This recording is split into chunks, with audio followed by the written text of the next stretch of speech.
Cuando visites supermercados, tiendas de conveniencia y otros, te recomendamos no tocarte la cara. Lleva siempre tu alcohol gel con una concentración mayor del 60%. Mantén más de 1 metro de distancia del otro comprador, cajero y empacador. Utiliza guantes descartables o bolsas plásticas para agarrar los carritos y las canastas de compras. Dale vuelta a los guantes o la bolsa y los tomás por el lado que no estuvo en contacto con el agarradero y bótalo en un depósito de basura. Recordá que el dinero y las tarjetas también contaminan. Aplica alcohol gel y frótate las manos hasta que se sequen. Al llegar a tu casa, lávate las manos con agua y jabón por 40 segundos. Los enlatados y otros productos comprados, lávalos con agua y jabón. Esta es una campaña educativa de prevención contra el coronavirus promovida por el Consejo Superior de la Empresa Privada COSEP. Hoy en día, queremos decirte que no estás solo. Estamos con vos. No importando la distancia, estás más conectado que nunca con la familia, tus amigos, con tu hogar. Nosotros siempre estamos pensando en vos. Por eso, triplicamos tus superpacks de internet en prepago y planes pospago para que nada te falte.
Bueno, amigos televidentes, gracias por estar nuevamente en este su programa Jaime Arellano en la Nación. Les pedimos disculpas, teníamos serios problemas con el internet, pero gracias a Dios lo hemos superado y agradecemos la fineza de Claro, que mandó a uno de sus técnicos para que esté aquí con nosotros para ver cuál ha sido el problema, identificar el problema y no volver a pasar por esto mismo. Así que les pedimos disculpas a ustedes y agradecemos nuevamente a Claro por toda la fineza que siempre han tenido con nosotros, especialmente a Hilda, que siempre ha tenido la fineza y están atentos a lo que está pasando. El día de hoy vamos a tener un programa interesante. En la primera parte vamos a estar tocando con el doctor Enrique Sáenz, ¿verdad? Desde San José, Costa Rica, analista político, analista económico, director de su propio programa de televisión y director de sus mensajes en la Radio Corporación. Y en la segunda parte vamos a estar hablando con el empresario del sector energético y presidente de la Comisión de Energía del COSEP, César Zamora, alrededor de la tarifa de energía eléctrica, cuánto deberíamos estar pagando, qué está pasando, cuál es la transparencia o la falta de transparencia que hay en ese sector. Antes de entrar con él, sí, quiero hacer un comentario rápidamente. Hombre, desgraciadamente el pueblo de Nicaragua seguimos luchando contra el coronavirus y seguimos luchando contra una dictadura que cada día que pasa, hombre, nos deja asombrados de la ineficiencia y la incapacidad para gobernar. Y la maldad y la capacidad de maldad para hacerle daño a este pueblo. Gracias a Dios el pueblo de Nicaragua sigue demostrando una enorme inteligencia, un enorme valor, un enorme coraje, y está bien claro que no hay que hacerle caso a la dictadura en todo lo que ellos recomiendan y en todo lo que ellos digan. Yo no sé, aquí debería ya el pueblo de Nicaragua, todo, en conjunto, todos los sectores, deberíamos de exigirle y pedirle la renuncia a Daniel Ortega y a todo su gobierno por incapacidad para gobernar.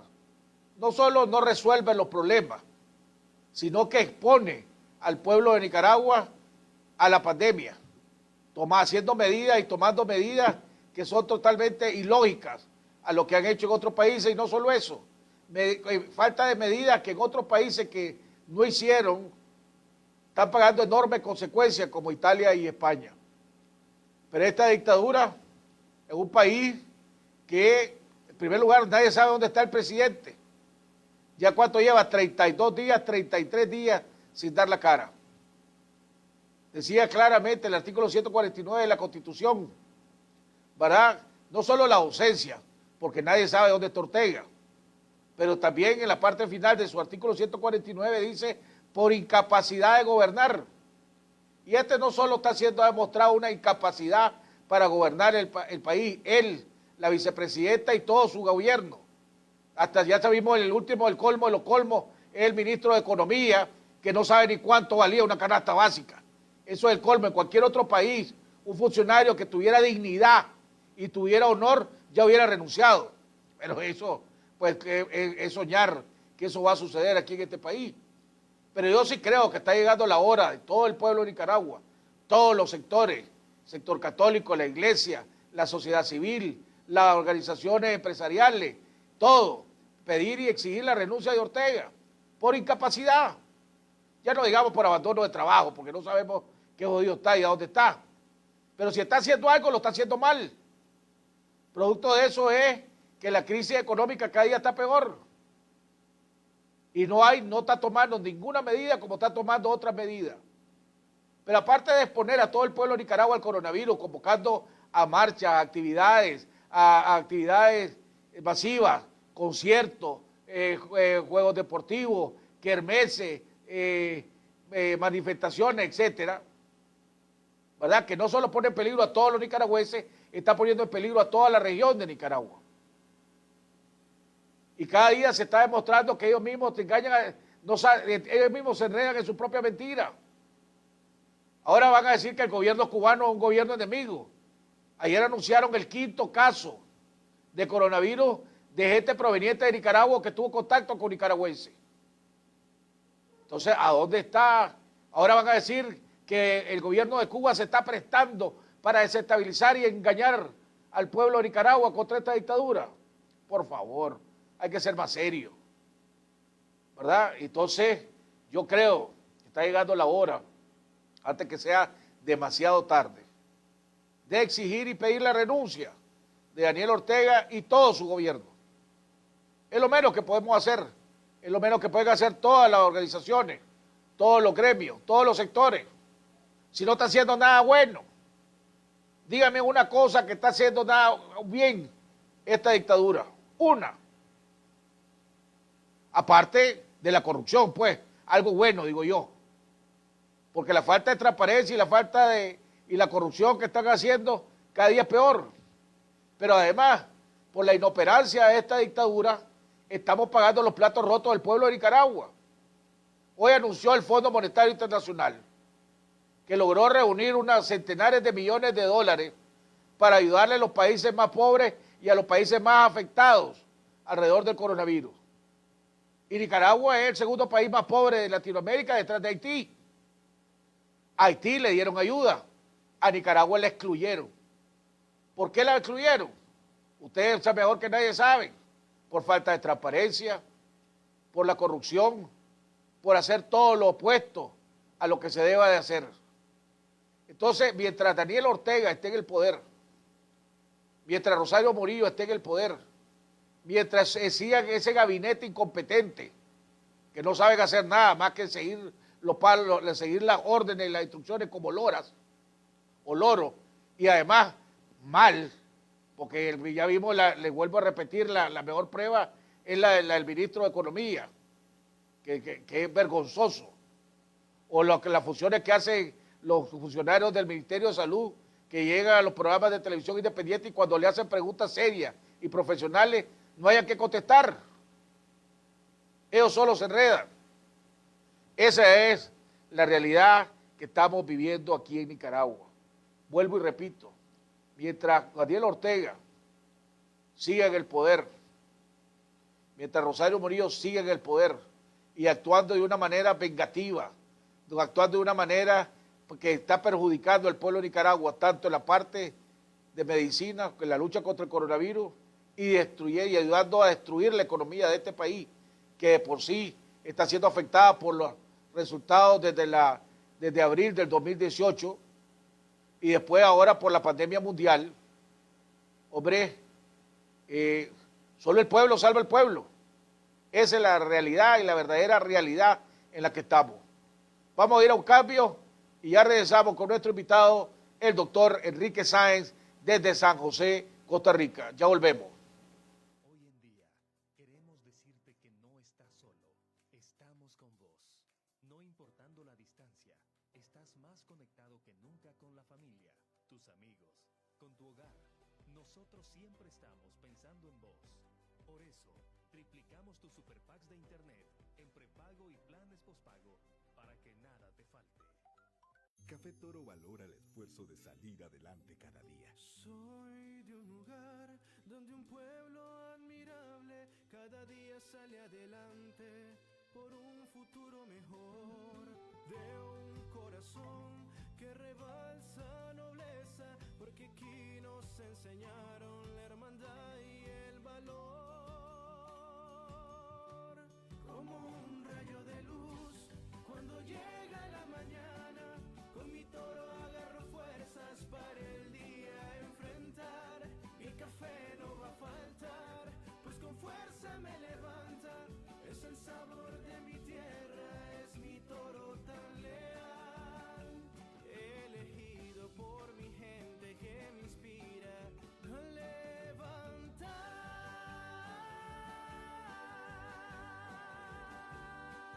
Café Toro, muy sabroso y rendidor.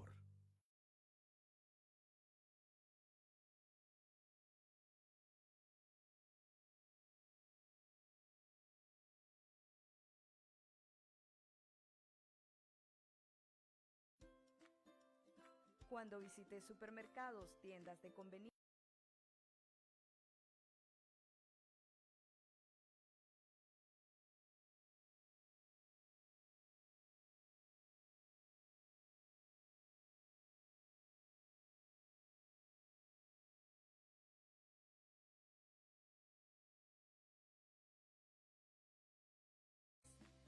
dale Dale vuelta a los guantes o la bolsa y los tomás por el lado que no estuvo en contacto con el agarradero y botalo en un depósito de basura.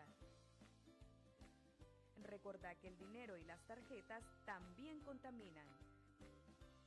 Aplica alcohol gel y frótate las manos hasta que se sequen. Al llegar a tu casa, lávate las manos con agua y jabón por 40 segundos. Los enlatados y otros productos comprados, lávalos con agua y jabón. Esta es una campaña educativa de prevención contra el coronavirus promovida por el Consejo Superior de la Empresa Privada, COSEP. El sonido está bueno, sí. Bueno, amigos televidentes, estamos de regreso en la segunda parte de nuestro programa. Ya está con nosotros el doctor Enrique Sáenz desde San José, Costa Rica. Pedimos disculpas por la falta de la transmisión, en los ciertos problemas que estamos teniendo en las transmisiones. Desgraciadamente no es nosotros, no es nuestro equipo. El internet está fallando. Tenemos a un técnico de Claro que está aquí presente en el estudio para ayudarnos y ver cómo solucionamos el problema. Así que nuestra disculpa. Ya está con nosotros vía Skype doctor Enrique Sáenz. Doctor Sáenz, gusto de saludarlo. Buenas noches, Jaime. Igualmente, un saludo también a los televidentes, la teleaudiencia de Jaime Arellano en La Nación. Igualmente, un gusto saludarlos. Gracias, doctor. Bueno, pues quiero felicitarte. Vi la conferencia de prensa que la Unidad Azul y Blanco asumió como propias las recomendaciones y las propuestas económicas que vos habías hecho en tu programa, en tu mensaje y que también pusiste en este programa. Así que estás teniendo incidencia, amigo. Bueno, la verdad es que yo primero creo que esta es precisamente una de las oportunidades que ofrece la libertad de prensa, ¿verdad? La existencia de las redes sociales y la existencia de medios de comunicación independientes que permiten ventilar estas propuestas. Como vos bien decís, buena parte de estas propuestas surgieron al calor de, por ejemplo, una parte de este programa en Jaime Arellano. No es inventar el agua tibia, son propuestas absolutamente sencillas, sensatas, viables. Y la otra cosa que yo sí también tengo que reconocer fue la apertura de la Unidad Azul y Blanco para recoger, para estar sensible y recoger propuestas. Y además, esto no es una infidencia. Quiero decir más, ¿verdad? Cuando entramos en comunicación para conversar alrededor de esta propuesta, porque tuvimos distintas reuniones pues para analizarlas, una de las cuestiones que más me sorprendió fue la insistencia, ¿verdad?, en que no fueran medidas populistas, la insistencia en que no fuera una carta al Niño Dios y que fueran medidas responsables, medidas que estuvieran justificadas y que frente a cualquier cuestionamiento pudieran ser argumentadas. Creo que eso habla muy en positivo de la responsabilidad con la que se asumió y se trabajó esta propuesta de medidas económicas, que valga también decir, el gobierno no ha movido ni un dedo en materia económica. Y vos mencionabas este resbalón, para llamarle de manera amable, del ministro de Fomento, Industria y Comercio con el tema de la canasta básica, pero ese retrato de ese ministro, ¿qué es lo que nos indica? Va mucho más allá de lo que pudimos ver en esa entrevista. En primer lugar, que se trata de un ministro de una cartera ministerial fundamental en cualquier país donde hubiera gobierno, ¿verdad? Porque el ministro no sabía cuál era el precio de la canasta básica pero ese es un tema de su competencia. Cuando uno lee la ley que establece la competencia del Ministerio de Fomento, Industria y Comercio, aparece que una de sus responsabilidades es velar por los derechos de los consumidores. ¿Y cuáles son los derechos de los consumidores? Que tenga abastecimiento, que no sea abusado en los precios, que no sea abusado en la calidad, que no sea abusado en las pesas, medidas y marcas, etcétera. Entonces, un ministro de Economía, porque en realidad es ministro de Economía, aunque se llame ministro de Fomento, Industria y Comercio, lo menos, ni siquiera lo menos, ¿verdad?, que debe estar informado es cuál es el comportamiento básico de la economía, cuál es el nivel de salarios, cuál es el nivel de precios, cómo están los precios de la canasta básica, etcétera. Pero este ministro no solo es responsable de esto, es responsable de acompañar al sector privado y de promover las exportaciones en un momento en que hay una recesión internacional y nuestras exportaciones están decayendo. ¿Qué tipo de trabajo podrá hacer este ministro, que también es responsable de apoyar la productividad, generar condiciones para las pequeñas y medianas empresas? ¿Qué podrá estar haciendo este ministro en este particular? Es responsable de promover las inversiones internas y externas que están en el piso. ¿Qué trabajo podrá hacer este ministro? Y es el ministro de acompañar y establecer interlocución para resolver o ir tratando de resolver los problemas del sector privado, que sabemos que está desfalleciente y golpeado. No estamos hablando de cualquier ministro. En estas condiciones uno se explica entonces si estamos ante gente que no está informada de los temas que debían estar informados, gente incompetente, gente insensible, pues es natural que no hayan movido un dedo en materia económica. Y bueno, aprovecho la oportunidad para invitar a que se conozca y se debata esta propuesta de la Unidad Azul y Blanco que, a propósito del anuncio que hicimos ya hace algunos programas anteriores de medidas que podían tomarse, ¿verdad? Lamentablemente, por razones técnicas, no pude enviarlas, van a tener que creerme.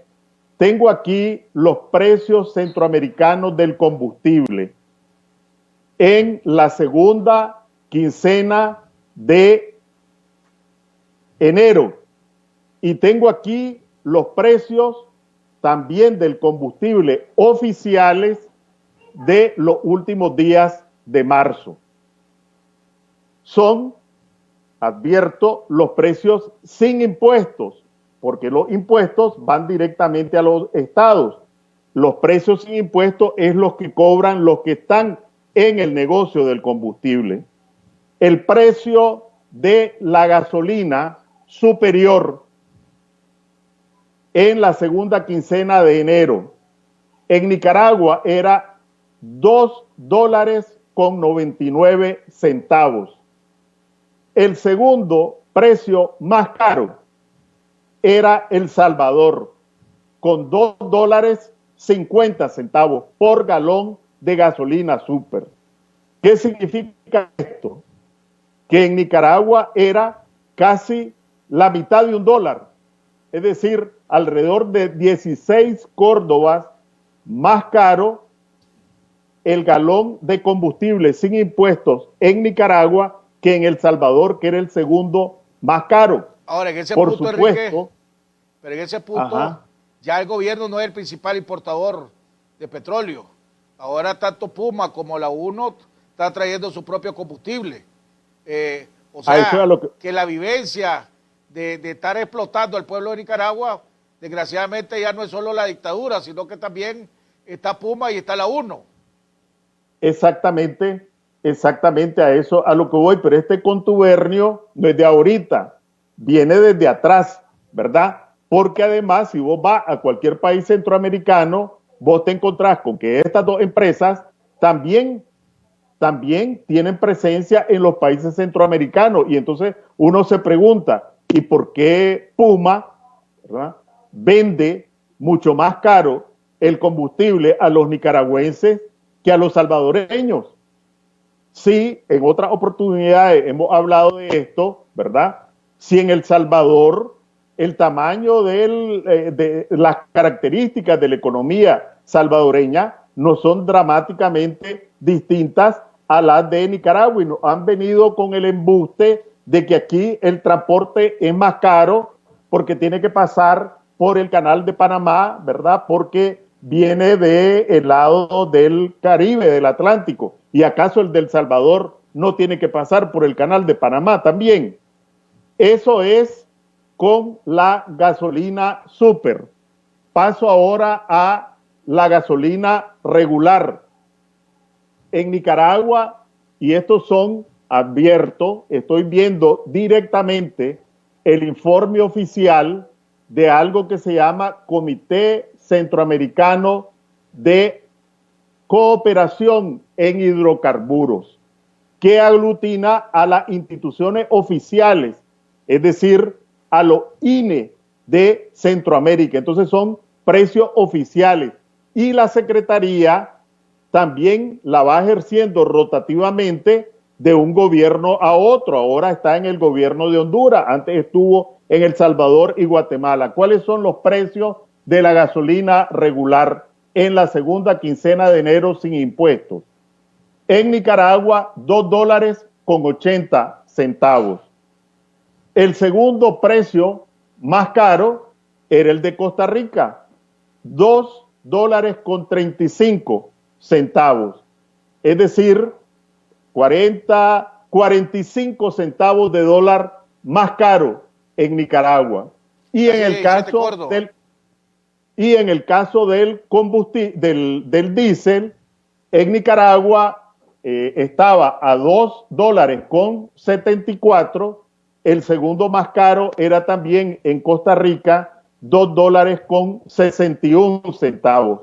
Es decir, 13 centavos de dólar más. O sea, en resumidas cuentas, para aprovechar el tiempo, aquí estamos, el precio real del galón del combustible debería, el verdadero precio, pues, si estuviéramos en un país transparente, en un país con un gobierno que se preocupara por su pueblo y además no permitiera que otras empresas hicieran chanchullo, como está permitiendo este gobierno, porque el río revuelto, ganancias de pescadores, aquí deberíamos de estar pagando alrededor de 77, 78 córdobas el galón, y estamos pagando 92 córdobas el galón, si no me equivoco.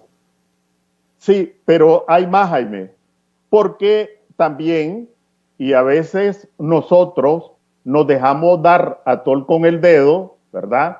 Porque se han desplomado los precios internacionales del petróleo. Y entonces aparece publicado, disminuyó el precio de los combustibles en tanto este fin de semana. Disminuyó, y pareciera que en realidad están ajustándose a los precios internacionales del petróleo. Pero aquí tengo igual los precios de la segunda quincena de marzo, e igualmente los precios en Nicaragua siguen siendo los más elevados. Por ejemplo, en el caso de la gasolina super, de acuerdo con esta información oficial, era $2.77. ¿Cuánto era en El Salvador? $2.34. Vamos hablando, es decir, estamos viendo el 45 mismo margen, centavos pues, de dólar más. o sea, estamos viendo el mismo margen. Te digo esto para que no gastemos todo el tiempo en el mismo tema, pues. Definitivamente en el combustible nos está metiendo un gol. Y el gobierno está robando y está dejando que las otras empresas nos metan el batazo. Pues en vez de protegernos, están de contubernio con los otros que han sido sus socios por un montón de tiempo, pues. Antes de una manera y ahora de otra manera. Y ya no digamos, entonces, más adelante vamos a tener a César Zamora, porque vos estás hablando solo del combustible. En el precio de la energía eléctrica, para que te dé una idea, el gobierno de Nicaragua está comprando 120 megawatts a Guatemala y a Honduras, a Guatemala y a Panamá, y está pagando 95 centavos el kilo, cuando podría estar en Nicaragua cuesta 60 y 50 centavos producirlo. ¿Por qué estamos pagando 35 centavos más? Nadie sabe, ¿verdad? Pero ahí hay río revuelto. Y seguimos subsidiando a la empresa distribuidora, donde nosotros estamos financiándole o subsidiándole con casi un 15, 14, 15% de la tarifa para ayudarle a la empresa a que no pierda tanto en la pérdida de energía. O sea, el pueblo que está jodido, que está sin trabajo, que está luchando contra un coronavirus, tiene que subsidiar al monstruo de la distribuidora del norte y sur. Esa es desgracia lo que estamos viviendo en este país. Sí, pero precisamente el otro tema al que me iba a referir era al de la tarifa eléctrica, porque con solo establecer un precio proporcional al combustible, en el combustible, al desplome de los precios del petróleo, y con solo ajustar la tarifa eléctrica a el desplome de los insumos con el que se produce la electricidad, ya las empresas y los consumidores tendrían un gran alivio. Y como precisamente iba a escribir en esto, solo voy a ponerle 2 chilitos a esto.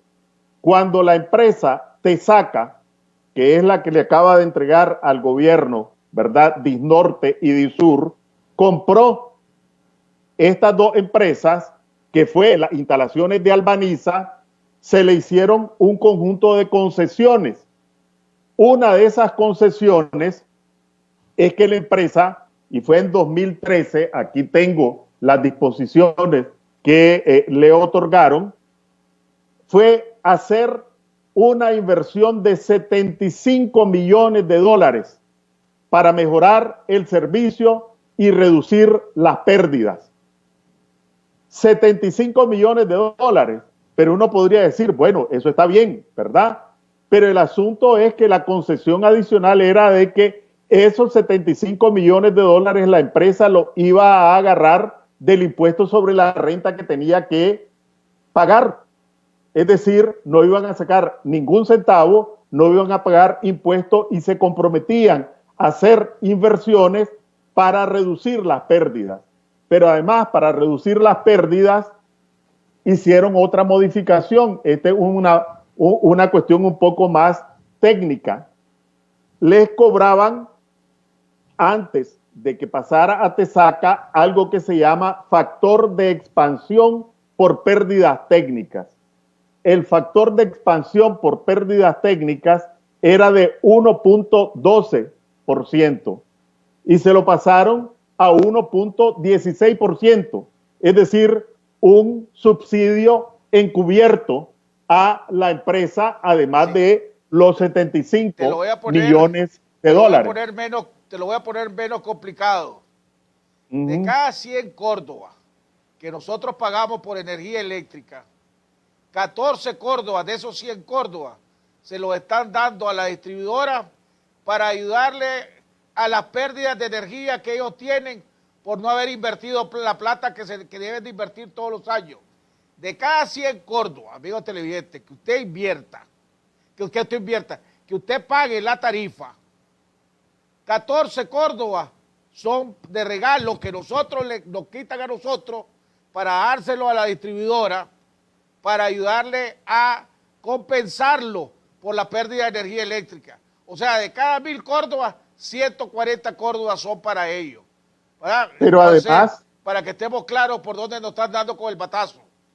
Pero además, ni siquiera no informan cuánto ha invertido esta empresa para reducir esas pérdidas cuando le otorgaron semejantes concesiones en el 2013. Hace 7 años. ¿Cómo es posible que no hayan podido reducir el porcentaje de pérdidas y lo sigan descargando en las empresas de todo tamaño y en los consumidores? Pero si el problema es qué incentivo van a tener de invertir mientras nosotros lo estemos subsidiando. O sea, mientras el pueblo a través con la costilla nuestra, con el sudor nuestro, le estemos subsidiando el 14% de la tarifa para ayudarle, ¿qué incentivo van a tener? Ninguno. Pero aquí me lleva lo siguiente, Enrique, ¿verdad? Ya sabemos que este gobierno no es transparente, ya sabemos que este gobierno hace chanchullo, ya sabemos que este gobierno está haciendo todo lo posible para que nos contagiemos del coronavirus, que está haciendo todo lo posible para no solo no ayudar, sino para complicar más la situación económica del país, con todas las malas maniobras que hacen, con todos los impuestos que han clavado y lo que siguen, y los bloqueos que siguen, más todos los chanchullos que ya sabemos que hay en todas las instituciones del gobierno. Hombre, ya no es hora de golpearle la mesa, ya no es hora de decirle a esta dictadura basta ya, y ya no es hora de decir que todos los sectores en el país, el sector privado, las organizaciones de la sociedad civil, los católicos, los evangélicos digan, hombre, basta ya, hermano, y exigirle la renuncia a él y a todo el gabinete. Porque ya tenemos claro que mientras esté Ortega, y con esto termino mi comentario y te hago la pregunta, mientras esté Ortega en el poder, el pueblo de Nicaragua no va a recibir un solo centavo de ayuda, desgraciadamente. Y si no veamos el anuncio que hizo el Fondo Monetario Internacional el día de hoy, que anunció un paquete de cientos de millones de dólares para ayudar a los países más pobres y más impactados por el coronavirus y la crisis económica, y a Nicaragua no lo incluyó, que somos el segundo país más pobre de Latinoamérica, y sí incluyó Haití. Entonces, mientras Ortega esté en el poder, no solo, perdóneme la palabra a los amigos televidentes, nos está jodiendo a todos, sino que está está evitando que nos vengan a ayudar a nosotros. Entonces ya no es hora de golpearle la mesa. Mira, yo en el programa pasado mencionaba que ya visualizaba en el horizonte que teníamos que plantearnos cambiar este gobierno. Bueno, ¿cómo? Hay que discutirlo, hay que preparar una propuesta alternativa, porque no se trata de cambiar por cambiar, y ya debíamos de dejar, sin dejar de seguir emplazando al régimen, ir un poco cambiando el cassette, ¿verdad? Y pensar qué podemos hacer con el país para cambiar el rumbo con un nuevo gobierno, porque vos estás mencionando una parte de lo que se anunció hoy. El Fondo Monetario publicó hoy también sus proyecciones económicas, y para Nicaragua proyecta en el 2020 una nueva caída del 6%. Esto tal vez, ¿qué significa esto de una caída del 6%? Tengamos en cuenta lo siguiente: en el 2018 la economía decreció 4%. Hubo centenares de miles de desempleados, gente que pasó a la informalidad, al subempleo, etcétera. El Instituto de Seguridad Social perdió más de 100,000 afiliados en el 2018. Más de 3,000 empresas que estaban en el seguro cotizando dejaron de cotizar, y uno podría explicarlo, ¿verdad? Bueno, hubo efervescencia social, paros, tranques, etcétera. Pero en el 2019 no hubo ni tranques, ni paros, ni movilizaciones masivas, y volvió a caer la economía en 4% si le creemos a las cifras del Banco Central. No sabemos ahora, porque ocultan las cifras, cuántos desempleados, cuánta gente quedó en el desamparo, cuántas empresas cerraron.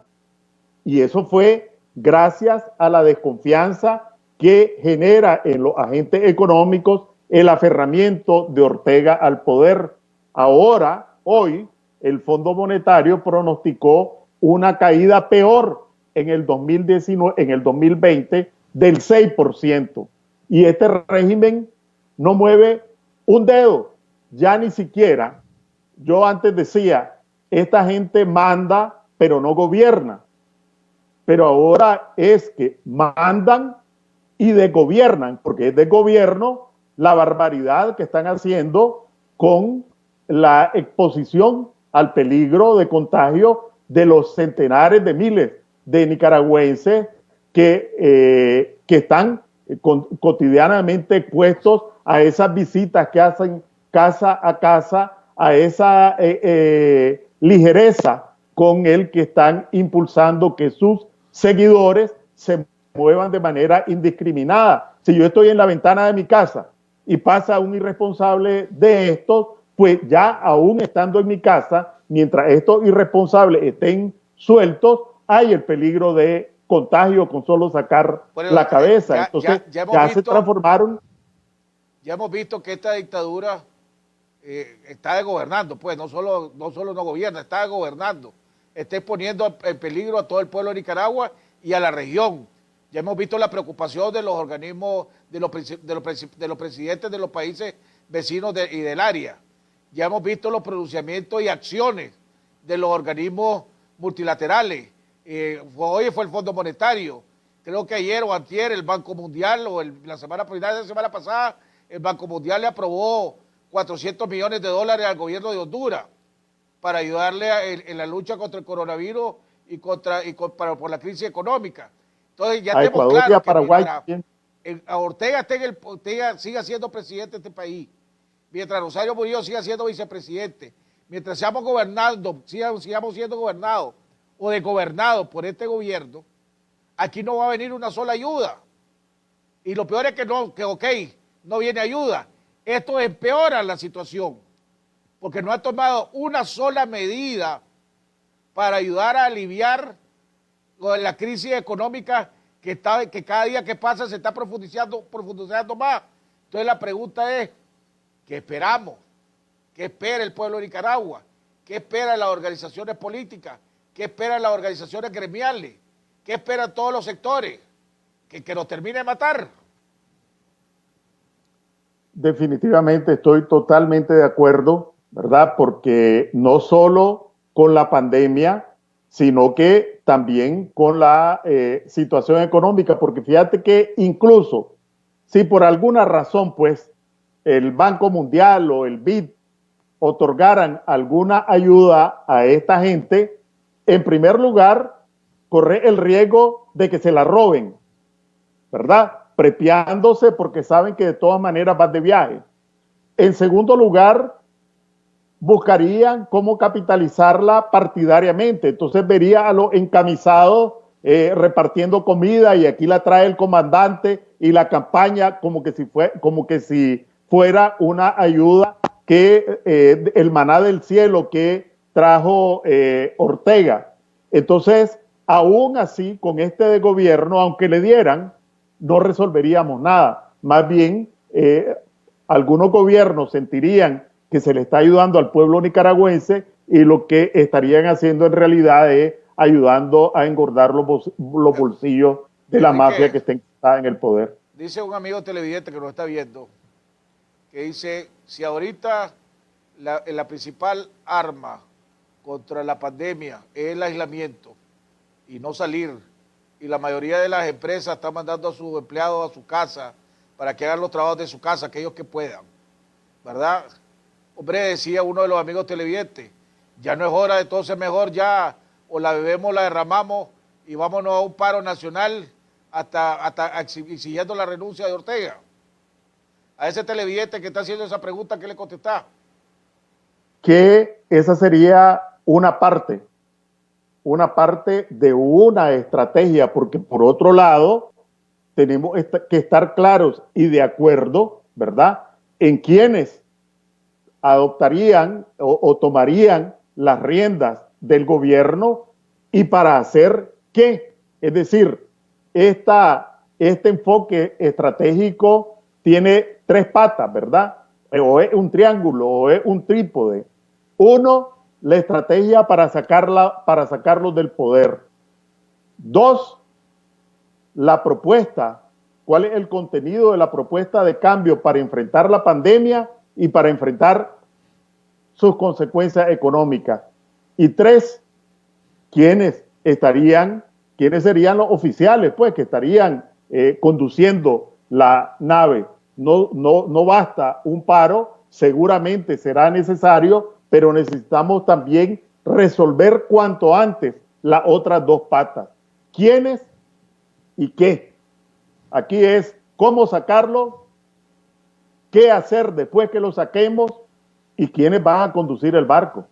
Bueno, decía en la propuesta que hizo la unidad patriótica, creo que se llama la unidad que hay diáspora nicaragüense, donde está la Navauza, donde está Miguel López, Valdizón, ¿cómo es que se llama la organización de ellos que propusieron un gobierno de transición?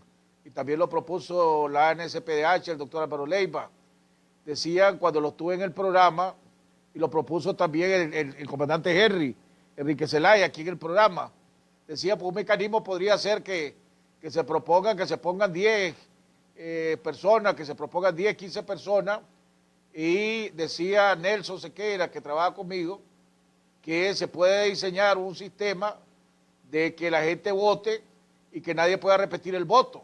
Y entonces los que tengan más votos, eso sería la junta de gobierno de transición, ¿verdad? Esa podría ser la manera más transparente y que voten los nicas, tanto que están en Nicaragua como los nicas que están exiliados.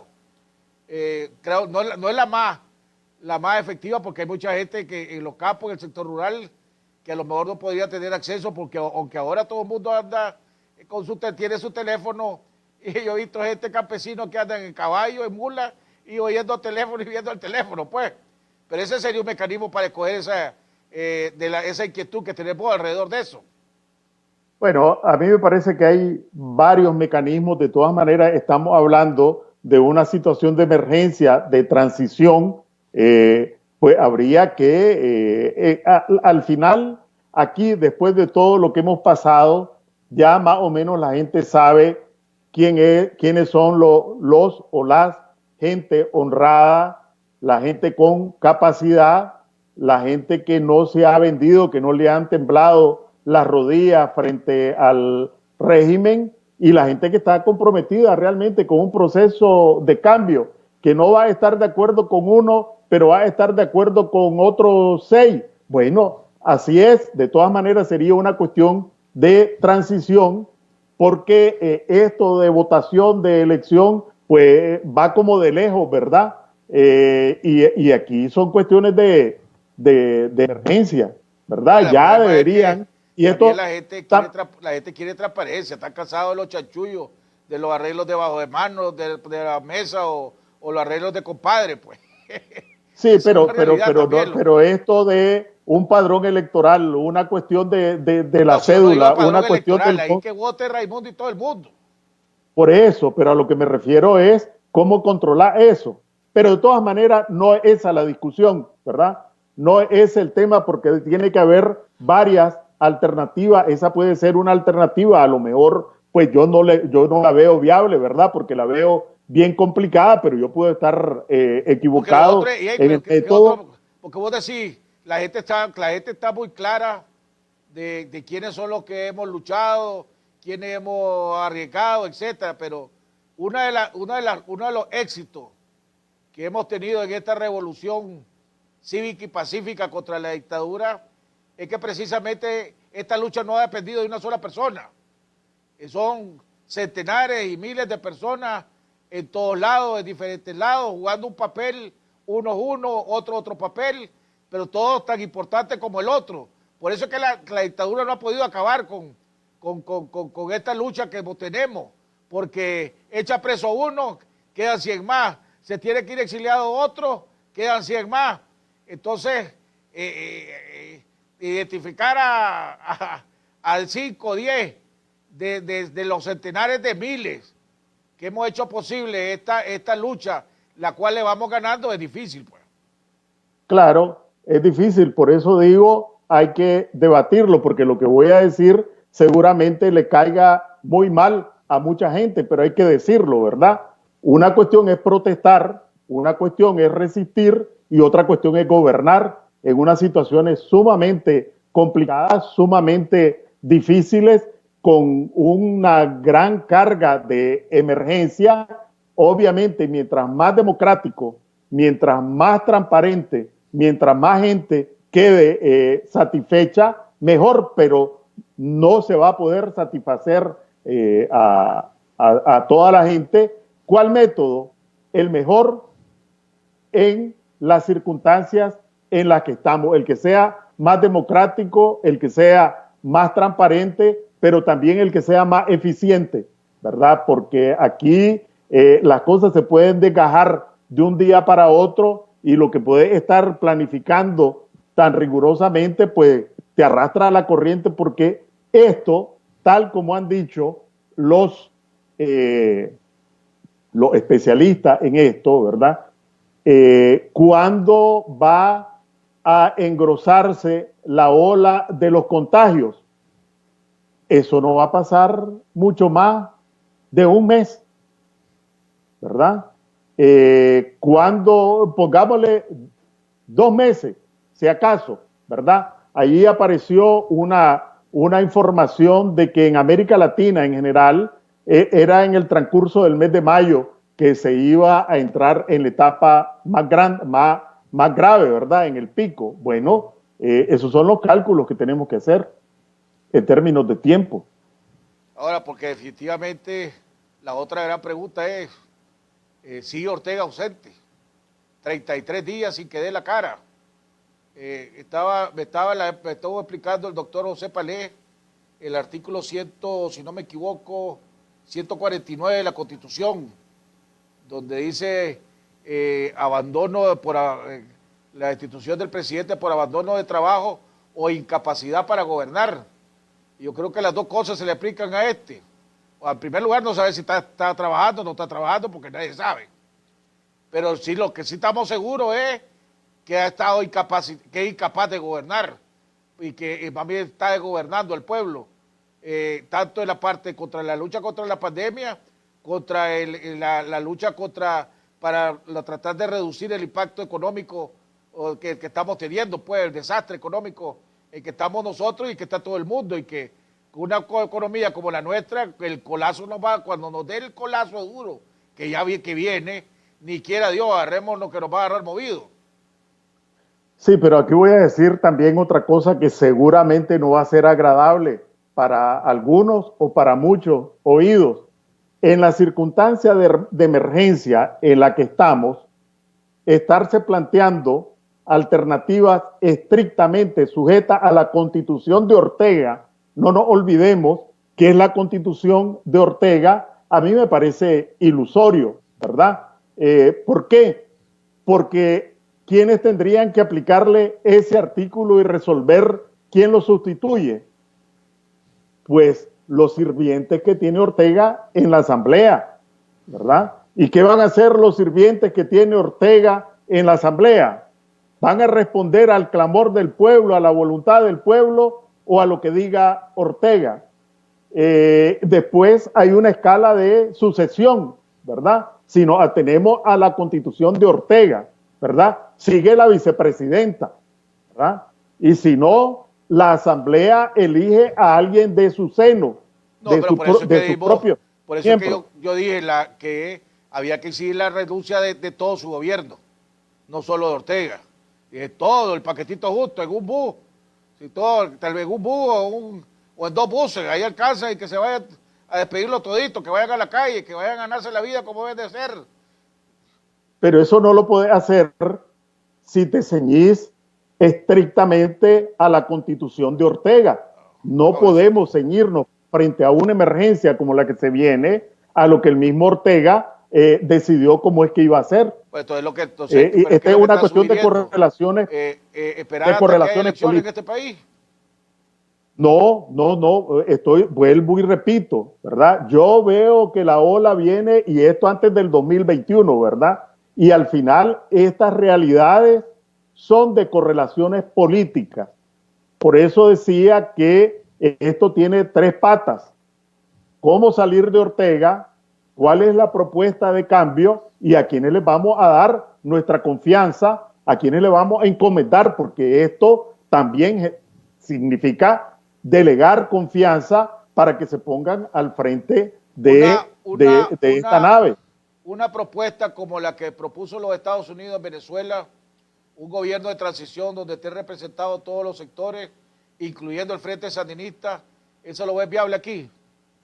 Bueno, lo que ocurre es que dentro del Frente Sandinista ya no hay nadie que no esté sujeto a la voluntad de Ortega, ¿verdad? Entonces... Pero sería un voto aquí, nada más en la Junta, pues. Lo fundamental es plantearnos que esta emergencia sanitaria y económica no la podemos enfrentar con Ortega en el poder. Y en consecuencia tenemos que plantearnos cómo salir de Ortega para enfrentar la emergencia, no en el 2021, ¿verdad? No con elecciones como estaban planteándose en aquel momento, sino que cómo salir de Ortega. Esa es una alternativa. La otra alternativa es un gobierno de transición con todos los riesgos que signifique. Es más arriesgado tener a Ortega en el poder, ¿verdad? Y bueno, al que no sirve se quita, ¿verdad? Pero bueno, un gobierno de transición con gente que se considere más allá del bien y del mal, intachable, con todos los riesgos que eso significa. Es peor tener a Ortega en el poder, ¿verdad? Y tenemos que empezar a debatir. Hay varias, allá aquí ya vimos 4 alternativas, pero bueno, la base para discutir esa alternativa es plantearnos que mientras Ortega sigue en el poder, nuestro país va a ser arrollado por la pandemia y por las consecuencias económicas de la pandemia. Y si nos dejamos arrastrar, salir de ese pantano en el que quedemos, pues va a costar sangre, sudor y lágrimas por muchos años. Entonces, tenemos que empezar y acelerar esta discusión. Bueno, Enrique, desgraciadamente tenemos también, hoy vamos a estar hablando con César, tus comentarios finales, para que vamos después a una entrevista con César Zamora, presidente de la Cámara de Energía, precisamente para que toquemos el tema de los sectores energéticos y lo que quería reducir la tarifa y cuánto deberíamos estar pagando. Tus comentarios finales. Bueno, remachar lo que decíamos antes. Estamos frente a una amenaza que no es ningún cuento. Basta ver lo que está ocurriendo en países grandes, en países medianos, en países pequeños, que están tomando medidas en materia de salud y en materia económica. Aquí Ortega no está tomando ni medida económica y en el caso de la salud más bien está exacerbando la amenaza. Nosotros, a la vez de seguir emplazando al régimen a que cumpla con sus responsabilidades, debemos empezar a cambiar nuestro cassette para poder salvarnos como pueblo, para salvar nuestro presente, salvar nuestro futuro, y con Ortega ni ese presente ni ese futuro se va a salvar. Y en consecuencia, pensar en una alternativa de salvación nacional, y eso tiene 3 patas. ¿Cómo salir de Ortega? ¿Cuál es la propuesta de cambio que nos deje más o menos esperanzados a todos? ¿Y quiénes van a ser los oficiales que conduzcan al barco? Y habrá que dar confianza, un voto de confianza, porque es peor, no hay peor alternativa que la de Ortega en el poder en estas condiciones. Bueno, gracias, Enrique. Nos vemos el próximo martes. Vamos a ir a un cambio y regresamos con el empresario y presidente de la Cámara de Energía del COSEP, César Zamora. Vamos a un cambio y ya volvemos. Bueno, nuestro oyente, estamos de regreso en la segunda parte de nuestro programa. Ya está con nosotros nuestro invitado de honor de la primera parte del programa del día de hoy, el empresario energético, presidente de la Cámara de Energía, ingeniero César Zamora. Don César, gracias por haber aceptado la invitación. Gusto en saludarlo. Teníamos tiempo de no poder compartir un programa, amigo. Gusto en saludarlo. ¿Qué tal, Jaime? ¿Cómo estás? Sí, hace aproximadamente 2 años, ¿no? El 18 de abril hicimos, creo, el último programa juntos. El 18 de abril, exactamente. Ya vamos a cumplir casi 2 años. Sí, de ahí, del programa cerraron el canal. Después del programa cerraron el canal, exactamente. que da la coincidencia y da la realidad. César, gracias por aceptar. Hombre, una de las situaciones que han variado en estos últimos 2 años es la relación entre el gobierno y el sector privado. Hemos visto el gobierno que ha atacado considerablemente y sigue atacando al sector empresarial, al sector al pequeño, mediano y grande empresario, a todos por parejo, como que si quisiera castigarlos por haber tomado la decisión que tomaron ustedes de señalar los abusos y todo lo que sucedió en abril del 2018. Tu comentario inicial alrededor de la actitud del gobierno hacia el sector privado. Mira, Jaime, actualmente nos encontramos en una situación sumamente delicada, ¿verdad? En donde pues, el país se encuentra con ya 2 años de decrecimiento económico severo, ¿verdad? En donde la economía del país no tiene grasa para enfrentar lo que se nos está viniendo y desgraciadamente esta pandemia nos ha encontrado con un país dividido dramáticamente, en donde la sociedad civil, el sector empresarial, con toda su buena vibra y su voluntarismo no va a poder solucionar los problemas del país, y un gobierno que realmente no está dispuesto a tender la mano ante pronunciamientos desde los estudiantes, en la alianza, el sector privado en todas sus formas, el mismo INCAE, una sociedad que requería de un acuerdo o de una tregua o de un diálogo para solventar esta situación. Y es lamentable que los extremos en los 2 lados,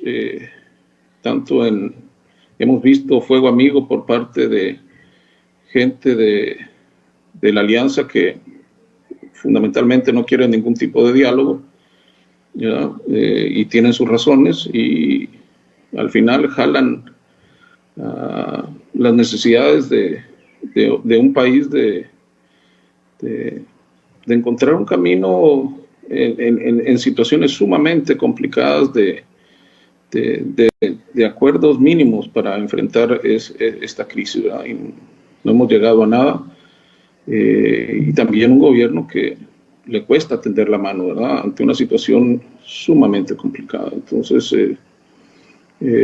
así estamos, así nos encontramos, y cada quien está buscando cómo resolver sus problemas. Eso es lo dramático, ¿no? El gobierno por un lado, el sector privado por el otro, la iglesia por el otro,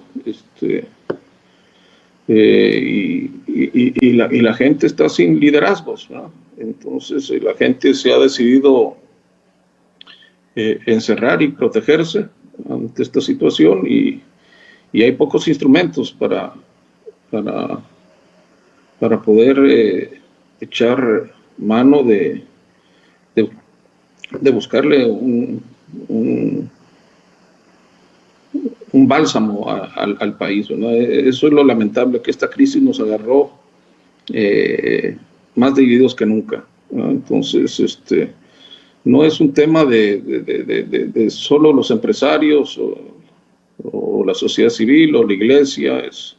Estamos en una situación sumamente delicada y con poca capacidad de encontrarle respuesta al país y a la gente, ¿no? Ahora, vos mencionaste ahorita vos mencionaste en tu comentario, decía los 2 extremos, y pusiste hiciste el comentario tanto del gobierno como de la Alianza Cívica. La Alianza no mencioné a nadie, ¿no? En la oposición nicaragüense hay sectores más radicales que otros, ¿no? Entonces, pero mencionaste a la Alianza Cívica como uno de los sectores radicales. No, no, ¿Estoy no, nunca equivocado? dije, nunca, no estás equivocado, nunca Ok, mencioné a la Alianza Cívica. Nunca, vámonos, no me vámonos por un ocurre. lado. Sí, sí, sí. Ok, Sí, aclarado el punto entonces, yo oí sí, sí, mal. sí, sí, sí, Eh, sí, oíste mal. Digamos, dentro de los rumores y las especulaciones que se hay, es que el Gran Capital en este país trató de conseguir, de obtener una reunión con el gobierno, y el gobierno le mandó a decir, mejor dicho, la vicepresidenta de la República mandó a decir que primero tenían que pedir perdón por el actuar del sector privado y después pedir la que le quitaran las sanciones. ¿Eso es verdad? ¿Hubo una intención del Gran Capital, dentro de la información que vos sabés y manejás, de tratar de que se diera una reunión y la respuesta del gobierno fue esa? No tengo yo elementos para decirte si eso sucedió o no. Lo que sí sé es que pues hay los pronunciamientos claros por parte del sector privado organizado en COSEP, ¿verdad? En donde yo trabajo, donde fueron claros los pronunciamientos y lo que se nos dijo es que, por lo que oímos por parte de funcionarios públicos, era que primero había que pedir que se pararan las sanciones para Nicaragua antes de iniciar un diálogo. Entonces, es una situación imposible, pues. O sea, uno entra, creo yo, a dialogar sin condiciones, ¿no? Y especialmente ante la actual situación que vive el país.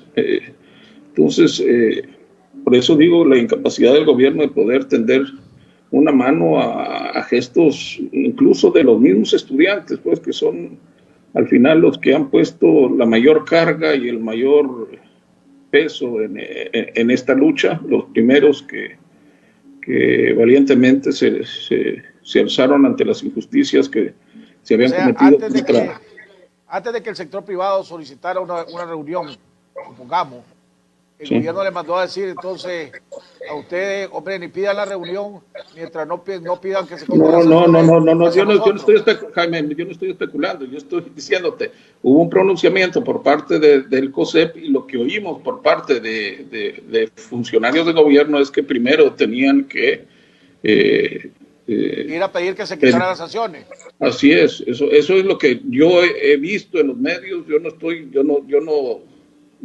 estoy en ningún diálogo con el gobierno político ni gremial ni nada. Yo voy a las reuniones del COSEP, ahí me informo, ahí doy mis planteamientos y eso es todo. Pero yo no soy parte ni formo parte de ningún mecanismo de Pongamos a un lado la parte política, entonces. Sí. Digamos, dentro de esta situación mundial de la pandemia, algo que podría ser una buena noticia, pongámosle, para el pueblo de Nicaragua, es que con la caída del petróleo, la caída del barril, la caída del búnker, aquí en Nicaragua muchos creemos que se debería reducir considerablemente la tarifa de energía eléctrica. Déjame hacerte varias preguntas técnicas, podríamos decirle, alrededor de este tema. Cuando se estableció la tarifa actual, ¿cuál era el precio averaje del búnker? ¿Estaba arriba de los $90? No, el búnker no ha llegado estaba alrededor de $60 el búnker.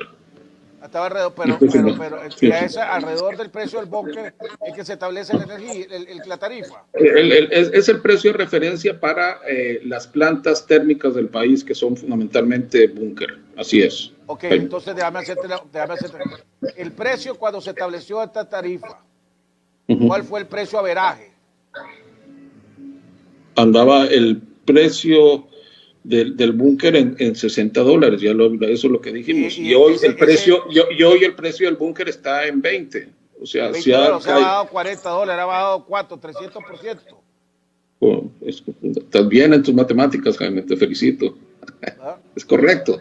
Es dramático lo que está sucediendo y lo que se está viendo de cara al futuro es que hoy vimos que ya se acordó la OPEP la reducción de 10 millones de barriles diarios y el precio de los combustibles siguió a la baja. No hay demanda para para la producción de combustibles. Dentro Entonces, de tu experiencia, uh-huh. ¿verdad? ¿Cuánto debería ser la reducción de la tarifa de energía eléctrica? Si hubiera algún tipo de conversaciones, por ejemplo, entre el gobierno y el sector privado, o entre el gobierno y la generadora, pues no sé si hay o no hay. Pero ¿cuál sería Okay. la reducción de la tarifa de energía eléctrica que debería de haber ahorita?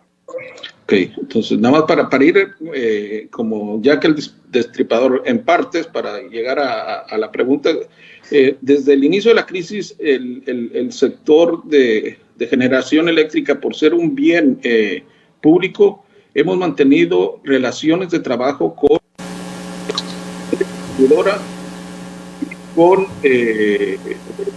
el Ministerio de Energía para tocar todo lo concerniente a las operaciones de las plantas y los temas de operación del sector eléctrico del país.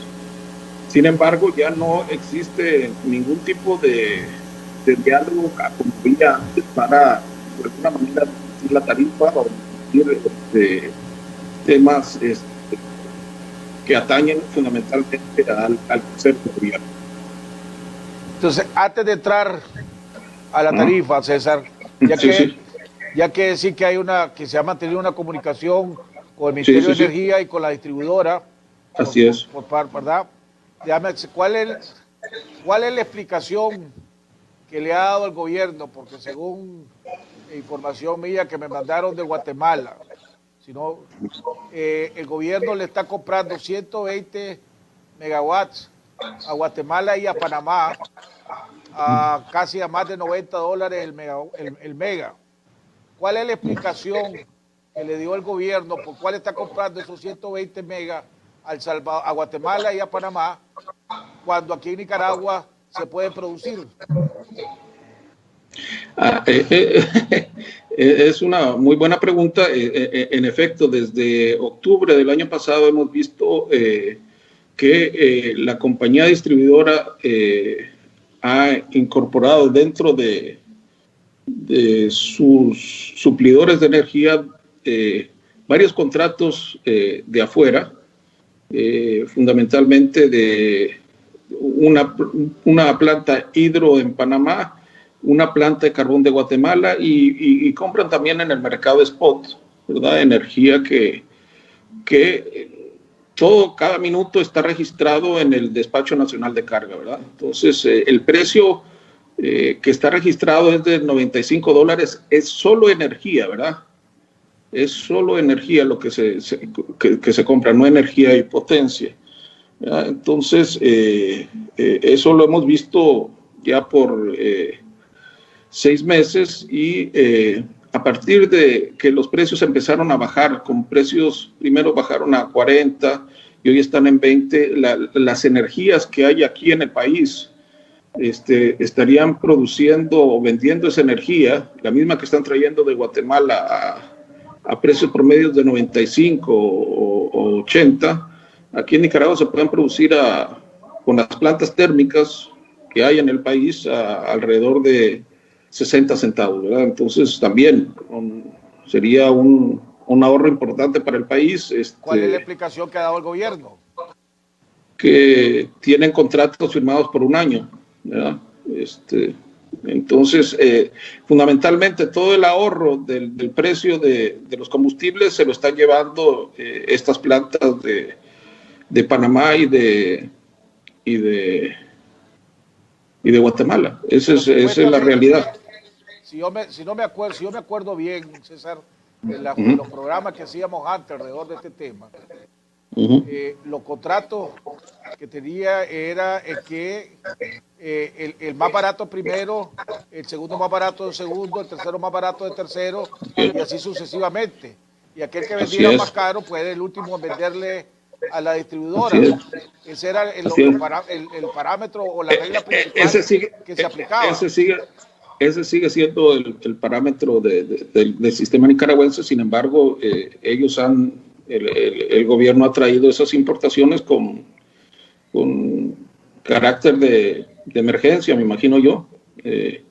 Se lo hemos dicho, que creemos que en los diálogos le hemos dicho, aquí se puede producir más barato Pero cuando vos decís carácter de emergencia, la pregunta es, ¿qué emergencia puede justificar ello? ¿Que acaso ustedes, la distribuidora aquí en Nicaragua, no puede producir lo que se está comprando afuera? Sí se puede, sí se puede.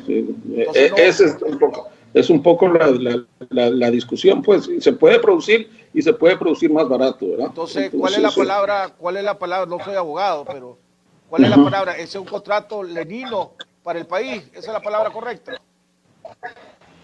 Es un contrato que se firmó el año pasado y que pues, hoy le está costando caro al país. Cuando se firmó el año pasado ese contrato, ¿había incapacidad de la generadora para generar esa energía?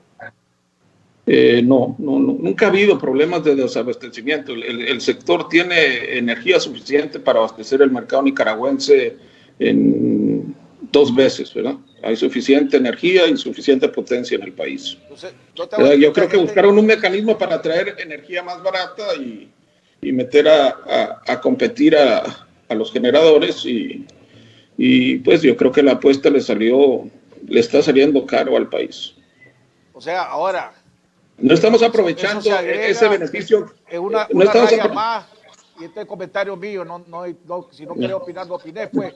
Pero este de nuevo, otra falta de transparencia en las gestiones del gobierno, otra gestión que perjudica al pueblo en vez de favorecerlo. Bueno, a ver, de vuelta, no es falta de transparencia porque todos los días usted va al despacho nacional de carga y puede ver que están importando entre 120 y 80 megas y está el precio ahí. Lo que nosotros estamos diciendo es, aquí hay generadores que pueden producir más barato y que, sin embargo, están ocupando ese espacio porque tienen un contrato que firmaron, me imagino, pues, ese es lo que me imagino que está sucediendo. Ahora, yo vi, y de vuelta. Falta de transparencia. ¿Cuánto? Si aquí está costándole 60 producirlo en Nicaragua, quiere decir que esa generadora, tanto en Guatemala como en Panamá, le deben de estar costando lo mismo, alrededor de 60, ¿no? No, les sale más barato porque una es agua, entonces no les cuesta nada. El precio en Panamá está en el precio spot, donde ellos podrían estar vendiendo esa energía, está en 40 centavos, y la están vendiendo en Nicaragua en 95. Por supuesto que van a preferir venderla en Nicaragua en 95. Correcto. Entonces, y el carbón ha de estar como en 50, también 50, 60, y entonces le están comprando en 85, en 80, entonces prefieren. Y están haciendo su negocio, están en todo su derecho de si alguien les compra más caro de lo que cuesta en su país, pues exportarla. Eso es. Pero nadie, cuando te digo yo la falta de transparencia, yo estoy claro que la transparencia es porque ahí está el contrato. Pero yo he visto, y voy a decir pues película, pero no voy a decir si es verdad película, en que ahí donde se hacen los chanchullos, pues yo te pago 95 y me devolvés 20 por debajo. No, a eso ya no, Samuel. No, yo no te estoy pidiendo que vos no vayas por ahí. Vámonos por lo que es sensato y lo que es importante. Estamos que está siendo señalado por falta de transparencia, que está siendo señalado por corrupción, altos niveles de corrupción en este país, y no lo está diciendo la oposición, lo está diciendo los mismos organismos internacionales. Y de repente, ¿cuál explicación puedes dar a que estén pagando 95 centavos y 85 centavos cuando podrían estar pagando 60 centavos o 50 centavos por esa misma energía? Hay chanchullo. No, a ver, de vuelta te pongo. Hay generadores hoy en Nicaragua que están vendiendo a 13 centavos porque a ese precio o a 130 porque ese es el precio contractual. O sea, al final la distribuidora firmó un contrato en determinado momento y ese es el precio del acuerdo y eso es lo que pero vuelvo y repito, se firmó. Ahí no hay ningún chanchullo. O sea, hay plantas más baratas que hay acuerdos de que el más barato es el que llega primero y el más alto llega el último. Así es, así está el Despacho Nacional de Carga, pero han priorizado antes del mercado eléctrico el mercado regional.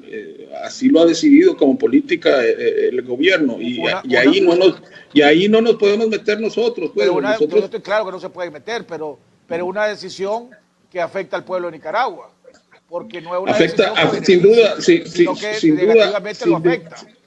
Sin duda afecta la tarifa, ¿verdad?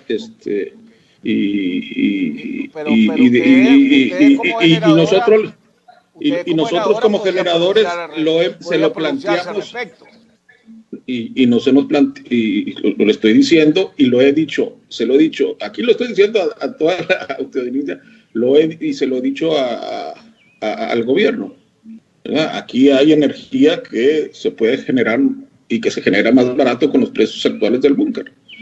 Ya se lo manifestamos al gobierno. Para aclarar a todos los amigos televidentes que nos están viendo, ¿verdad? Y que no haya oído yo mal. El gobierno ahorita está comprando energía a Panamá y a Guatemala a 95 centavos y a 85 centavos, entre 95 y a 50 centavos. ¿Estoy correcto? Lo están comprando entre 95 y el precio más alto que compran afuera, y el más barato creo que a 70. Y aquí se puede producir entre 50 y 55 y 60 dólares. Energía que aquí se puede producir a 50 y 60 Así es, centavos. porque los precios del búnker, porque el precio del búnker está en 20 dólares. Okay. Es correcto lo que estás diciendo. Esto es así, claro, pero hay que aclararlo. Ok, ahora, vamos con la siguiente pregunta. Supongamos que se debería de aplicar la energía que se compra de acuerdo a cómo se produce cuando se está produciendo y a los precios internacionales que hay. Que el precio del búnker 300% bajó de cuando se estableció la actual tarifa. ¿Cuánto es el porcentaje que vos calculás que se debería de bajar la energía, tomando en cuenta también que eso es algo que también podría ayudar a reducir el impacto económico que estamos teniendo todos? Y te digo un ejemplo, por ejemplo, mi hijo que vive con nosotros, porque tenemos que en Miami, la Florida Power Line Company acaba de anunciar que va a reducir su tarifa en un 27% como un aporte a la lucha, al impacto económico que se está dando en los Estados Unidos. Tomando en cuenta eso aquí en Nicaragua, ¿cuánto crees vos o recomendarías vos, o no recomendarías, crees vos que debe ser la reducción de la tarifa de energía eléctrica? A ver, entendamos que estamos saliendo de la temporada alta de energías renovables, es decir, de los ingenios están a punto de terminar zafra y la temporada de viento está por terminar en el mes de mayo, ¿verdad? Entonces, el 70% de la demanda ha sido con energía renovable, con precios que andan en promedio alrededor de $110 esa energía, ¿verdad? Si le sumamos los contratos que trajeron de Panamá, que fundamentalmente, y de Guatemala 95, el precio promedio de la energía en Nicaragua andará alrededor de los 12 centavos, 13 centavos el precio de compra de la distribuidora, ¿verdad? Entonces, en estos 2 meses que ha bajado la energía a través de búnker, no hemos aprovechado esa ventana, fundamentalmente porque esa energía ha venido comprándose de Panamá y de Guatemala. Entonces, fundamentalmente no hay espacio, creo yo, para una reducción más allá de Déjame cambiarte la pregunta. Sí. Supongamos que esta dictadura empieza a hacer lo lógico y deja de comprar esa energía más cara que está comprando en Panamá y en Guatemala? ¿Cuánto? Y empieza a producirla aquí en Nicaragua. De darse ese escenario, ¿cuánto se reduciría la tarifa de energía eléctrica? Yo creo que si asumimos que empieza a comprar, la demanda máxima de Nicaragua anda alrededor de los 700 megas y tenemos plantas térmicas que van a empezar a operar en un 70% con energía térmica, y con precios de alrededor de 65 centavos. Yo creo que para final de año debería haber una reducción. Si ocupamos energía del país en su totalidad, yo creo que podría haber una reducción a final de año del orden del 10-15%. Del 10 al 15%. A finales de año, si vos decir que ya la energía eólica y la otra tipo de... Porque te estoy diciendo que llevamos ya 4 meses comprando energía cara. Por eso te hago la pregunta. Si se deja de comprar energía cara. Por eso, pero si se deja de comprar, se deja de comprar en mayo. Entonces de mayo a diciembre son 7 meses. Y de esos 7 meses, 5 son con térmicas al 70%. Los 2 últimos meses del año ya están la zafra en su lugar y los vientos también. Entonces, de vuelta, el sistema es bien fácil de hacer los cálculos y de medir los precios. Entonces, yo te estoy dando un aproximado de acuerdo a lo que yo veo, pero una reducción del 10 al 15% yo creo que es sustancial y sería bueno para el país, ¿verdad? O reacomodar las cargas, ¿verdad? Porque acordate que tenemos un sector que es el 70% de los clientes de la distribuidora pagan la energía más barata de toda Centroamérica.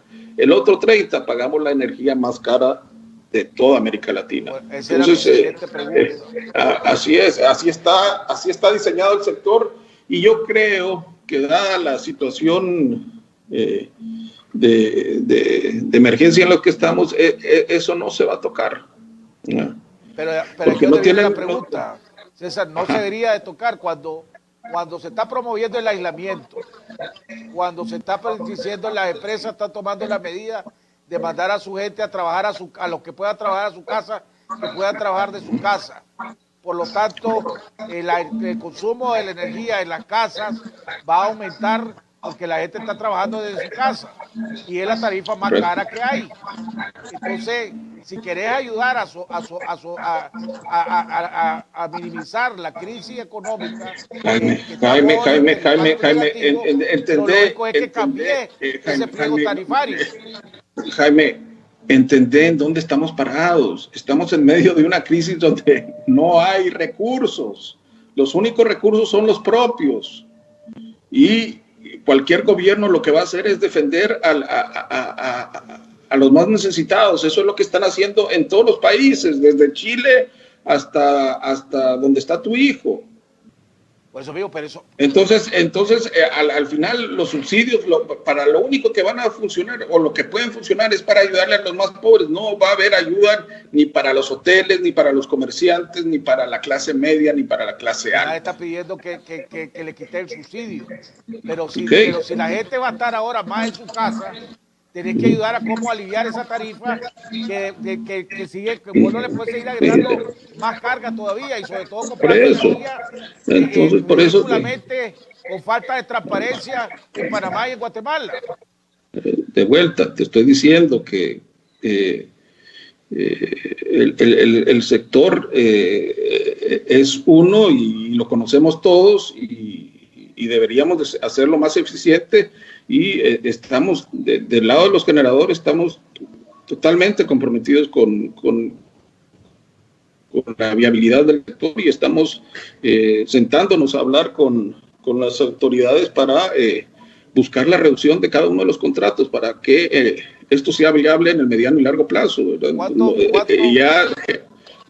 ¿Cuánto sigue aportando el pueblo de Nicaragua para subsidiar a las distribuidoras en la pérdida de energía?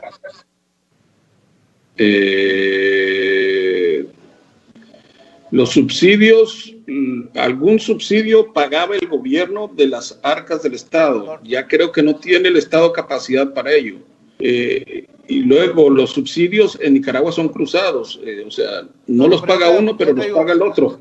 En la tarifa que pagamos cada uno de nosotros, en la cuenta que nos llega de los recibos, un porcentaje de esa cuenta es para compensar a la distribuidora. Todos deberíamos de pagar energía. ¿O estoy equivocado?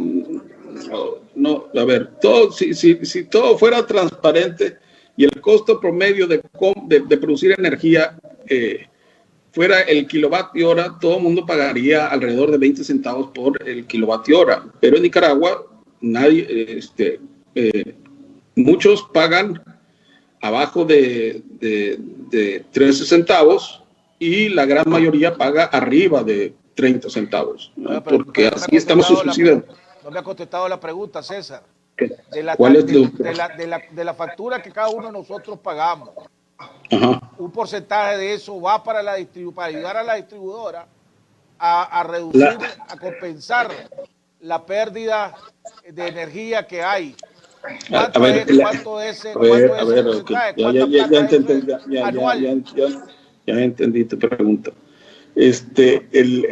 Así como los generadores se les paga por la energía que entregan, a la distribuidora se le paga lo que se llama un VAT, un valor agregado de operación, lo que cuesta distribuir la energía.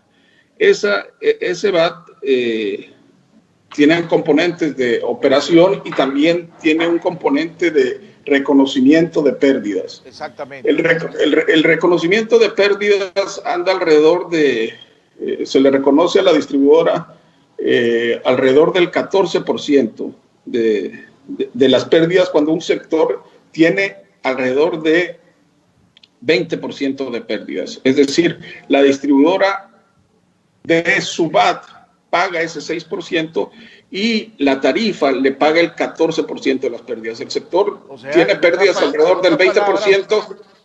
Los consumidores estamos subsidiando a la distribuidora en un 14%.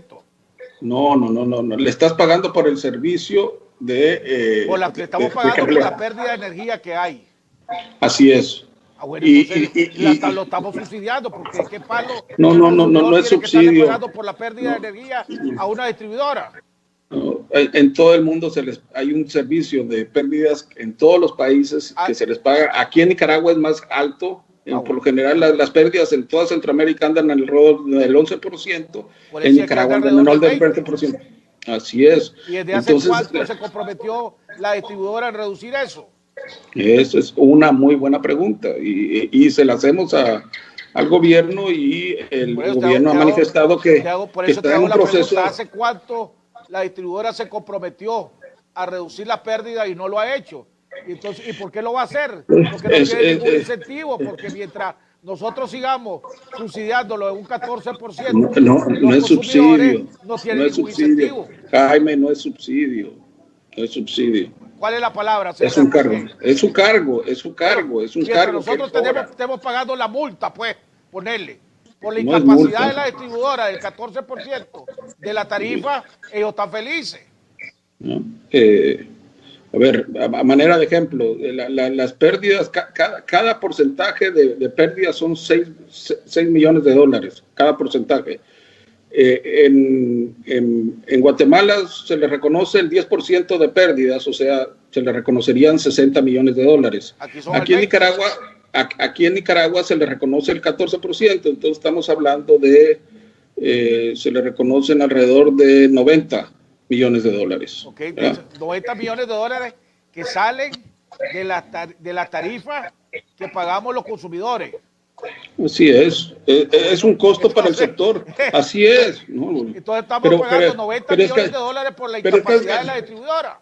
No es por incapacidad, es que hay pérdidas, y hay pérdidas de transmisión, hay pérdidas de distribución, hay pérdidas de robo, hay pérdidas de problemas técnicos, Jaime, y algunos se reconocen y otros no. es un sector que ha estado debilitado por mucho tiempo, que no ha tenido... Un sector, pero ver, esta distribuidora tiene Jaime, años de estar recibiendo ese subsidio con el compromiso de reducir la pérdida y no la reduce. Jaime, tenés que entender que la distribuidora ha pasado de tener 600,000 clientes a tener 1.200.000 clientes en los últimos 10 años. Ajá.